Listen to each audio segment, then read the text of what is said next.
Good morning विद्यार्थी मित्रांनो.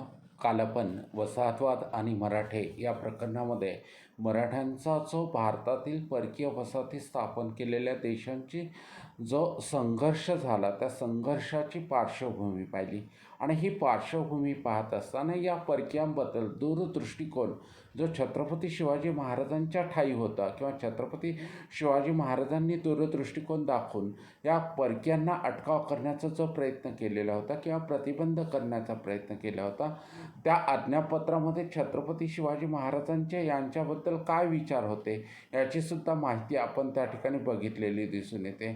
त्याच्यानंतर सर्वात महत्त्वाचं काय तर हे प्रकरण पाहत असताना, ही पार्श्वभूमी पाहत असताना काल आपल्याला काही संज्ञा संकल्पना त्या ठिकाणी आल्या होत्या. त्याच्यामध्ये फिरंगी नावाची एक संकल्पना होती. आता फिरंगी ही संकल्पना किंवा फिरंगी या शब्दाचा उच्चार करत असताना चुकून मी तुम्हाला काल फिरंग म्हणजे पोर्तुगीज आणि नंतर परत फिरंग म्हणजे सुद्धा त्या ठिकाणी तलवार असं म्हणजे दोन्ही अर्थाने, पण खरं त्या ठिकाणी फिरंगी हा शब्द तत्कालीन मराठी जे समकालीन मराठी कागदपत्र आहेत त्या मराठी कागदपत्रांमध्ये पोर्तुगीजांसाठी वापरलेला शब्द आहे. त्याच्यानंतर आणखी एक सर्वात महत्त्वाचं मला त्या ठिकाणी सांगायचं, फक्त पोर्तुगीजांसाठी जरी सुरुवातीला हा शब्द किंवा ही संकल्पना वापरली जात असली तरी नंतरच्या काळामध्ये भारतामध्ये जे डच असतील, त्याच्यानंतर ब्रिटिश असतील, त्याच्यानंतर फ्रेंच असतील, यांच्यासाठी सुद्धा ही संकल्पना वापरली गेली. त्याच्यानंतर दुसरी जी संकल्पना होती फिरंग याचा अर्थ तलवार. आता ही तलवार त्या ठिकाणी पोर्तुगीजांनी त्या ठिकाणी तयार केली होती किंवा पोर्तुगीजांनी तलवार त्या ठिकाणी जे आणली होती म्हणण्यापेक्षा जो तलवारीच्या सामर्थ्याच्या जोरावर, तलवारीच्या बळावर त्यांनी तख्त जे काबीज केलं होतं, त्याच्यामुळे फिरंग हा त्यासाठी शब्द म्हणजे परकीयांची जी तलवार होती त्याच्यासाठी फिरंग या शब्दाचा वापर केला जात होता. म्हणजे थोडक्यात काय, या परकीय लोकांचा जो प्रवास आहे, तराजू व्यापाराच्या निमित्ताने भारतात आले आणि तराजू तलवार तख्त असा त्यांचा प्रवास त्या ठिकाणी झालेला दिसून येतो. त्याच्यानंतर आणखी एक संज्ञा त्या ठिकाणी आली होती, बारदेश प्रदेश. हा बारदेश प्रदेश जो आहे तो गोव्याच्या उत्तरेकडचा जो प्रदेश आहे त्याला बारदेश प्रदेश असं त्या ठिकाणी संबोधलं जातं. आणि आज आधुनिक काळामध्ये म्हणजे 21व्या शतकामध्ये हा गोव्यातील एक तालुका म्हणून सुद्धा त्या ठिकाणी ओळखला जातो. त्याच्यानंतर चौथाई नावाची जी संकल्पना आहे, मराठ्यांनी एखाद्या प्रदेशाचं संरक्षण केलं तर त्या संरक्षणासाठी मराठ्यांनी आकारलेला कर किंवा त्या प्रदेशाचं संरक्षण केल्याचा मोबदला म्हणून त्या ठिकाणी मराठ्यांना हे केलं जात होतं. म्हणजे अगदी उदाहरणार्थ सांगायचं असेल तर 100 रुपये त्या प्रदेशाचं उत्पन्न असेल तर 25 रुपये मराठ्यांना त्या ठिकाणी मोगल असतील, विजापूरचा आदिलशाह असेल, गोवळकोंड्याचा कुतुबशाह असेल, यांना त्या ठिकाणी द्यावं लागत होतं. त्याच्यानंतर आणखी एक संकल्पना होती सिद्धी. आता हे सिद्धी मूळचे कुठले होते, आफ्रिकेतले अबिसिनिया प्रदेशातले होते आणि अबिसिनिया प्रदेशातले हे सिद्धी 15व्या शतकामध्ये भारतात त्या ठिकाणी आलेली दिसून येतात. अशा ह्या संकल्पना आहेत. या संकल्पनांचा वारंवार त्या ठिकाणी उहापोह या प्रकरणामध्ये होणार आहे. त्याच्यानंतर काल पार्श्वभूमी बघितल्यानंतर आज आपल्याला सर्वात महत्त्वाचं काय, पोर्तुगीज आणि मराठे किंवा पोर्तुगीज आणि मराठे यांचा जो संघर्ष झाला त्या संघर्षाबद्दल आपल्याला त्या ठिकाणी माहिती पाहिजे. पण या संघर्षाबद्दल माहिती पाहत असताना एक सर्वात महत्त्वाचं, पोर्तुगीजांनी इसवी सनाच्या 16व्या शतकाच्या पूर्वार्धामध्ये म्हणजे इसवी सन 1510च्या आसपास गोवा हे जे बेट होतं ते विजापूरच्या आदिलशहाकडून घेतलं होतं. आणि गोवा हे बेट त्या ठिकाणी जिंकून घेतल्यानंतर या गोव्याच्या प्रदेशामध्ये पोर्तुगीजांनी काही किल्ले बांधले होते. आता पोर्तुगीजांचे हे जे किल्ले होते ते बुरुजयुक्त किल्ले होते. दीव असेल, दमण असेल, संजान असेल, वसई असेल, करंजा असेल, उरण असेल, चौल असेल, येथे त्यांनी त्या ठिकाणी किल्ले बांधले होते. आणि हे किल्ले बांधून त्या ठिकाणी सर्वात महत्त्वाचं काय तर या किल्ल्यांच्या साह्याने आपल्या प्रदेशाचं त्यांनी संरक्षण करण्याचं काम त्या ठिकाणी केलेलं होतं किंवा या किल्ल्यामुळे पोर्तुगीजांचा बारदेश हा प्रदेश त्या ठिकाणी सुरक्षित होता. आणि त्याच्यानंतर सर्वात महत्त्वाचं काय, लष्करासाठी लागणारा जो दारुगोळा होता तो सर्व दारुगोळा पनवेल येथे त्या ठिकाणी होता. रायगड जिल्ह्यामध्ये पेन आहे. पेनच्या नंतर तिथून जवळच त्या ठिकाणी पनवेल हे आहे. या पनवेल येथे त्या ठिकाणी त्यांचा दारुगोळा त्या ठिकाणी ठेवलेला होता. अशा प्रकारे पोर्तुगीजांनी आपल्या प्रदेशाच्या सुरक्षिततेच्या दृष्टिकोनातून पावलं उचलली होती. आता पोर्तुगीज आणि मराठे यांचा संबंध कुठं आला, तर हा संबंध त्या ठिकाणी सर्वात महत्त्वाचा, जेव्हा छत्रपती शिवाजी महाराजांनी कल्याण भिवंडीचा प्रदेश जिंकून घेतला आणि कल्याण भिवंडीचा प्रदेश जिंकून घेतल्यानंतर त्या ठिकाणी त्या प्रदेशामध्ये महाराजांनी आरमार उभा केला. महाराजांनी काय आरमार उभा केलं आणि आरमार उभारल्यामुळे पोर्तुगीज सावध झाले. म्हणजे आपल्याला शह देण्यासाठी, आपल्याला प्रतिबंध करण्यासाठी किंवा आपला उद्या संघर्ष मराठ्यांबरोबर होऊ शकतो याची जाणीव पोर्तुगीजांना झाली होती. पण पोर्तुगीजांना जाणीव झाली असली तरी पोर्तुगीज हे मराठ्यांचं तत्कालीन कालखंडामध्ये किंवा समकालीन कालखंडामध्ये मराठ्यांची जी सामर्थ्य होते ते सामर्थ्य ओळखून होते. त्याच्यामुळे पोर्तुगीजांनी लगेचच काही मराठ्यांबरोबर संघर्षाला त्या ठिकाणी सुरुवात केली नाही. आज सर्वात महत्त्वाचं म्हणजे काय, तर सर्वात महत्त्वाचं याच्याही पलीकडे म्हणजे जरी त्या ठिकाणी मराठ्यांचं लष्कर संख्येने कमी असलं तरी मराठ्यांची जी युद्धतंत्र नीती होती ती युद्धतंत्र नीती पोर्तुगीजांना गारद करणारी होती. म्हणजे मराठ्यांचा जो गनिमी कावा होता त्या मराठ्यांच्या गनिमी कावामुळे भले भले शत्रू त्या ठिकाणी चेरीस येत होते किंवा भल्या भल्या शत्रूंना पाणी पाजण्याचं काम या मराठ्यांनी केल्याचं त्या ठिकाणी दिसून येतं. त्याच्यानंतर अशा प्रकारे पोर्तुगीज आणि मराठे यांचा संबंध त्या ठिकाणी आलेला दिसून येतो. जरी त्या ठिकाणी संबंध आला असला तरी सुरुवातीला पोर्तुगीजांनी मराठ्यांना तंत्रज्ञानाची मदत त्या ठिकाणी केलेली होती. पण तंत्रज्ञानाची जरी मदत केली असली तरी जेव्हा गोव्याच्या व्हाईसरायला ही तंत्रज्ञानाची मदत मराठ्यांना आपल्या पोर्तुगीजांकडून केली जाते याची माहिती झाली तेव्हा त्यांना ती मदत बंद करण्याचे आदेश त्या ठिकाणी पोर्तुगीज लोकांना दिल्याचं त्या ठिकाणी दिसून येतं. त्याच्यानंतर मुरुड जंजिरा सिद्धांबरोबर ज्यावेळेस स्वराज्याचा किंवा मराठ्यांचा संघर्ष झाला त्या संघर्षामध्ये सुद्धा पोर्तुगीजांनी मराठ्याच्या विरोधामध्ये पाऊल उचललं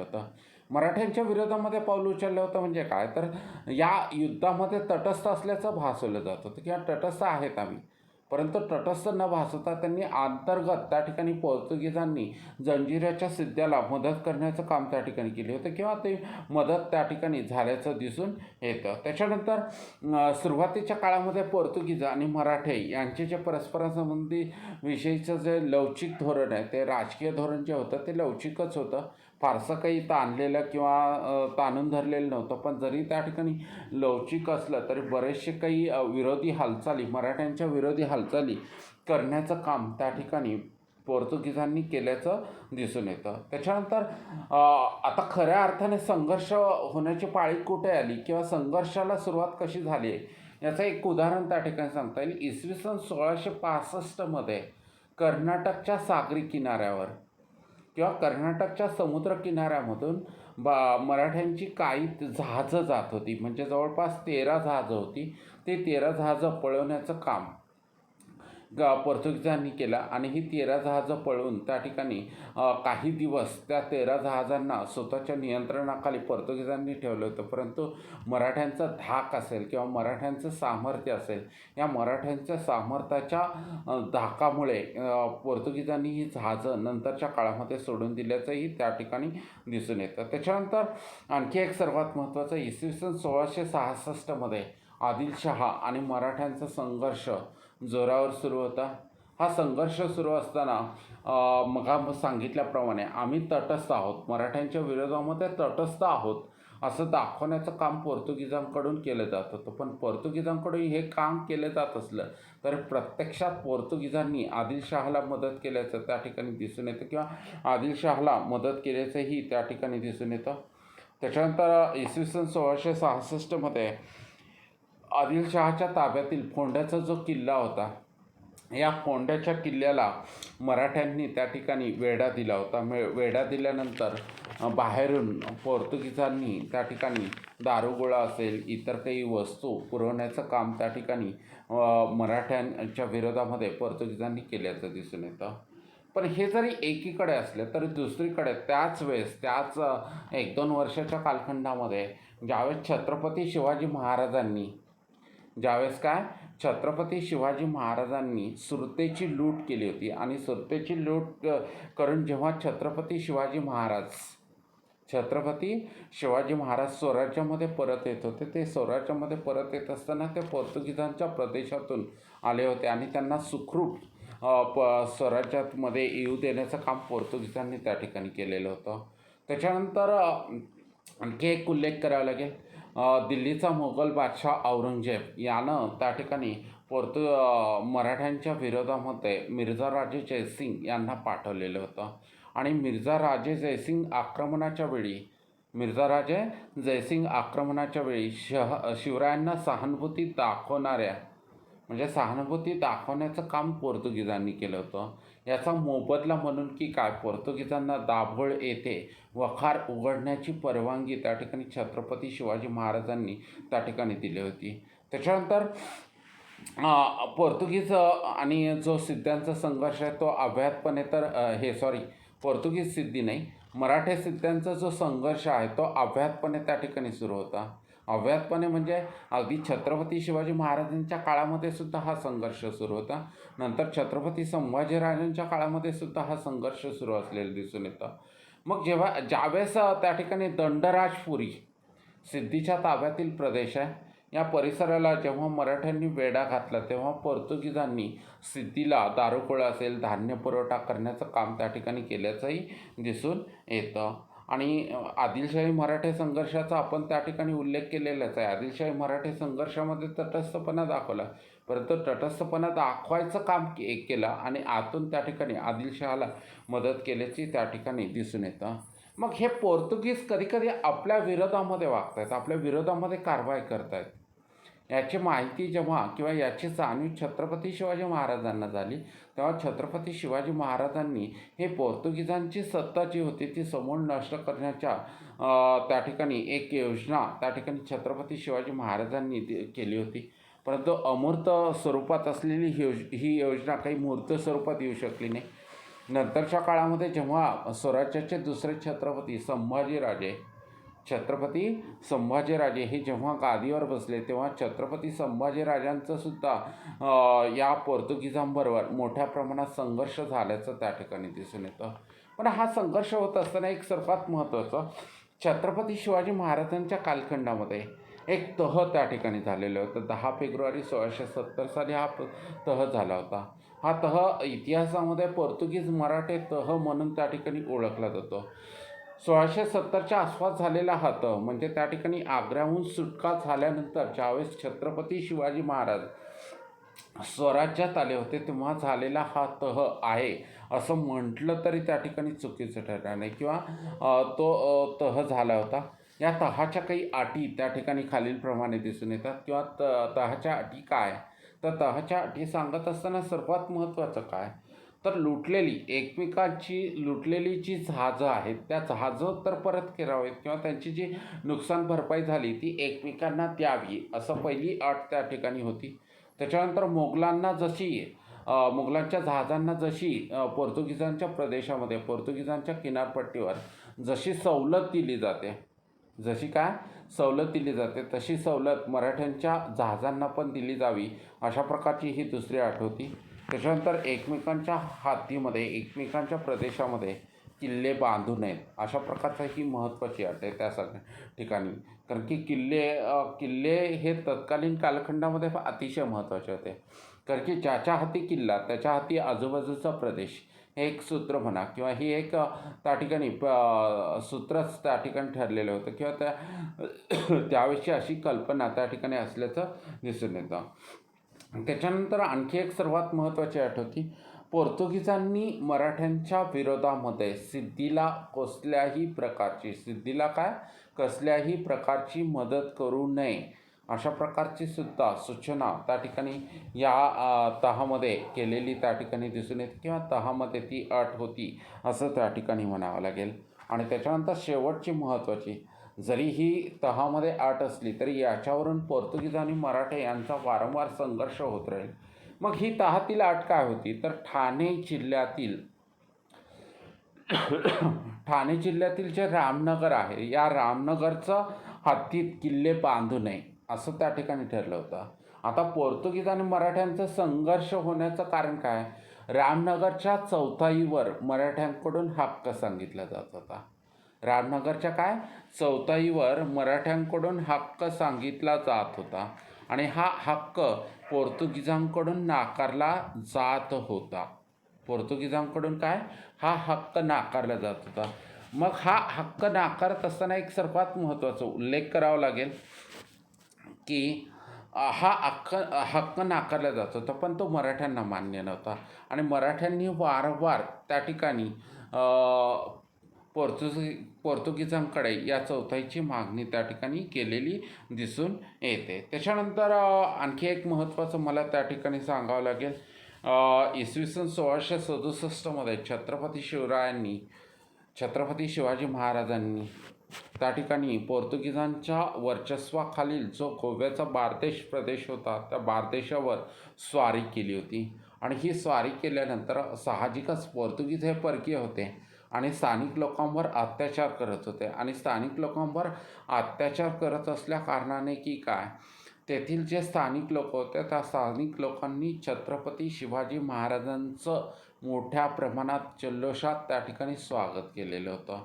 आता बार्देशावर स्वारी कशासाठी होती? पोर्तुगीजांना प्रतिबंध करण्यासाठी. पोर्तुगीजांच्या ज्या कारवाया होत्या त्या कारवायांनाच वचक बसवण्यासाठी, कारवायांवर वचक बसवण्यासाठी त्या ठिकाणी ही स्वारी त्या ठिकाणी होती.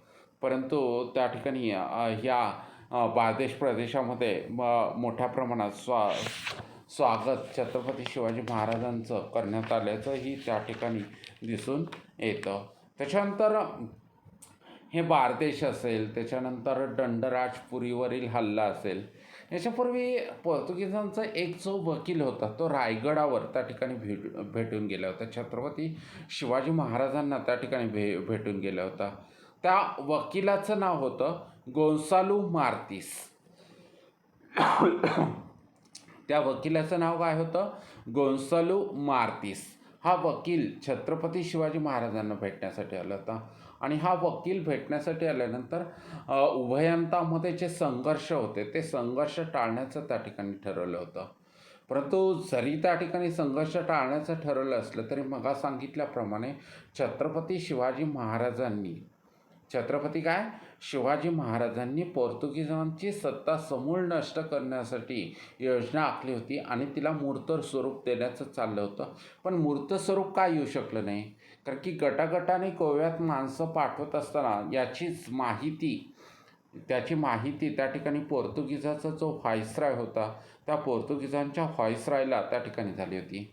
आता योजना काय होती? गटागटाने माणसं पाठवायची आणि पुरेशी संख्या झाल्यावर एकाच वेळी सर्वांनी उठाव करायचा आणि हे पोर्तुगीज सत्तेचं जे जोखड आहे ते जोखड फेकून द्यायचं असं त्या ठिकाणी ठरलेलं होतं. परंतु त्या व्हाईसरायला सुगावा लागल्यामुळे ही योजना त्या ठिकाणी मूर्त स्वरूपात येऊ शकली नाही. ही योजना अयशस्वी झाली असंच त्या ठिकाणी म्हणता येईल. त्याच्यानंतर रामनगर राज्याच्या चौथाईच्या प्रश्नावरून सुद्धा त्या ठिकाणी संघर्ष होत राहिला, हे मगाही मी सांगितलं. हा संघर्ष मिटावा म्हणून छत्रपती शिवाजी महाराजांनी आपल्या 2 वकिलांची नियुक्ती त्या ठिकाणी केली होती. त्याच्यामध्ये पहिले वकील होते पितांबर शेणवी. पहिले वकील कोण होते? पितांबर शेणवी आणि दुसरे वकील होते जिवाजी शेणवी. परंतु यांच्यासुद्धा त्या वकिलांची जरी नेमणूक केली असली तरी वकिलांच्या या कार्याला, वकिलांच्या कर्तृत्वाला त्या ठिकाणी फारसं काही यश आल्याचं त्या ठिकाणी दिसून येत नाही. त्याच्यानंतर 1679 साली खांदेरी उंदेरी नावाचं बेट आहे. या बेटावरून मराठे इंग्रजांचा लढा सुरू होता आणि हा लढा सुरू असताना मराठ्यांच्या विरोधामध्ये पोर्तुगीजांनी ब्रिटिशांना गुप्तपणे मदत करण्याचं कामकाज त्या ठिकाणी केल्याचंही दिसून येतं. परंतु छत्रपती शिवाजी महाराजांचा जो निर्धार होता की पोर्तुगीजांची सत्ता जी आहे ती सत्ता समूळ नष्ट करायची आणि ही सत्ता समूळ नष्ट करण्यासाठी त्यांनी जी योजना आखली होती ती योजना मूर्त स्वरूपामध्ये काही येऊ शकली नाही, हे आपण त्या ठिकाणी पाहिलेलंच आहे. पण जरी त्या ठिकाणी तो त्यांचा निर्धार होता तरी त्या ठिकाणी चौल येथे जे मराठ्यांचं बांधकाम सुरू होतं, या मराठ्यांच्या बांधकामाला पोर्तुगीजांनी त्या ठिकाणी विरोध केला होता. गोव्यामध्ये जी स्थानिक जनता होती त्या स्थानिक जनतेचं काय जबरदस्तीने धर्मांतर चालवलं होतं. धर्मांतर चालवलं होतं आणि समुद्री व्यापारामध्ये लुटालूट करण्याचं कामसुद्धा पोर्तुगीजांनी त्या ठिकाणी केलं जात होतं. या कारणामुळे पोर्तुगीजांविरुद्ध मराठ्यांचा संघर्ष सुरू झाल्याचं दिसून येतं आणि फोंड्याच्या वेढ्यामध्ये मराठ्यांनी पोर्तुगीजांना पराभूत केलेलं होतं. हे एक सर्वात महत्त्वाच्या दृष्टिकोनातून त्या ठिकाणी सांगावं लागेल. छत्रपती शिवाजी महाराजांचं युद्ध कौशल्य असेल, त्यांच्याकडे असणारा दूरदृष्टिकोन असेल, हे सर्व ज्या बाबी आहेत त्या सर्व बाबी ह्या पोर्तुगीजांच्या मनामध्ये धडकी भरवणाऱ्या किंवा त्यांच्या मनामध्ये भीती निर्माण करणाऱ्या होत्या, याबद्दल शंकाच नाही. परंतु एक सर्वात महत्त्वाचं शत्रूसंबंधीचं जे धोरण छत्रपती शिवाजी महाराज शत्रूसंबंधीचं जे धोरण ठरवत होते ते शांततेच्या काळातसुद्धा शत्रूला भीतीदायक वाटत होतं. म्हणजे जरी छत्रपती शिवाजी महाराजांच्या कडून शांतता असली तरी ती पोर्तुगीजांना ते छत्रपती शिवाजी महाराजांची शांतता त्या ठिकाणी भीतीदायक वाटत होती. म्हणूनच की काय छत्रपती शिवाजी महाराजांच्या निधनानंतर पोर्तुगीजांचं राज्य आहे ते भयमुक्त झालं आहे असं पोर्तुगीजांना त्या ठिकाणी वाटत होतं किंवा तसा प्रकारचा अभिप्राय पोर्तुगीज गव्हर्नरनं व्यक्त केलेला होता. म्हणजे पोर्तुगीज गव्हर्नरनं हा अभिप्राय व्यक्त करत असताना सर्वात महत्त्वाचं काय याच्या पाठीमागे महाराजांचं जे युद्ध कौशल्य होतं आणि महाराजांचं जे युद्ध कौशल्य आणि पोर्तुगीजांच्या मनामध्ये असलेली जी भीती होती ती याच्यावरून त्या ठिकाणी दिसून येते. आज एवढंच. आत्तापर्यंत छत्रपती शिवाजी महाराज आणि मराठे यांचा संघर्ष पाहिला. उद्याच्या तासाला आपण छत्रपती शिवाजी महाराज आणि छत्रपती संभाजी महाराज आणि पोर्तुगीज यांचा संघर्ष आणि त्याच्यानंतर छत्रपती राजाराम महाराज असतील, छत्रपती शाहू महाराज असतील यांच्या काळात झालेला जो संघर्ष आहे त्या संघर्षाविषयी माहिती उद्याच्या तासाला आपण पाहू. एवढंच.